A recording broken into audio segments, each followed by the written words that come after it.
The only thing necessary for the triumph of the evil is for the good men to do nothing. And how true is that for the current stance of immigration towards the postgraduate work permits that are expiring, or for the CEC draws that haven't happened in the last 6 months? It is important to understand, if there's no draw, there's no application submissions, no AORs, and people cannot take benefit of facilitative measures that were already in place or embedded in the system. Facilitative measures like bridging open work permits.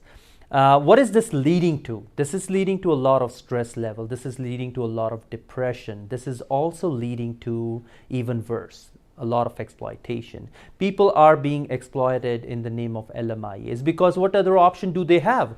What other option are they left with? Because end of the day, the living expenses are so high in Canada, and if you have to stay and legally work in Canada, after your postgraduate work permit, you need an LMIA, you need an employer to support your application.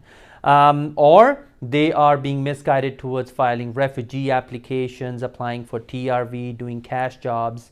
They're going out of statuses, and that's just added burden, added stress on their minds. These are the same people that the government appreciated, the Trudeau government appreciated, saying that they were the front warriors. They helped the economy when it was in lockdown, when pandemic lockdown was there.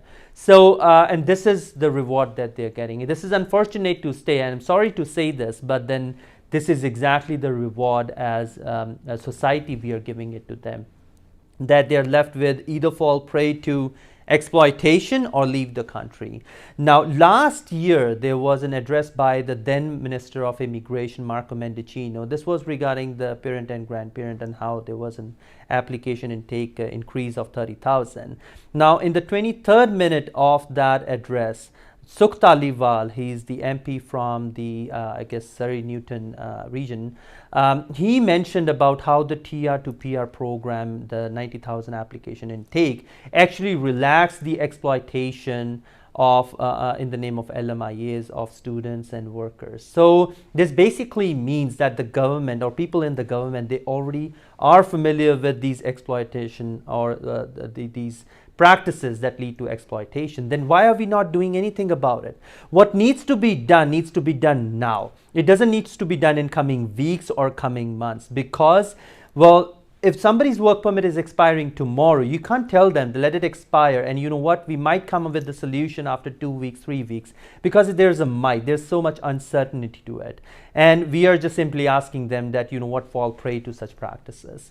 So my request to the Honorable Minister of Immigration, Refugee and Citizenship, Sean Fraser, and MPs like Sukh Taliwal and our Honorable Prime Minister, Mr. Trudeau, it's a humble request.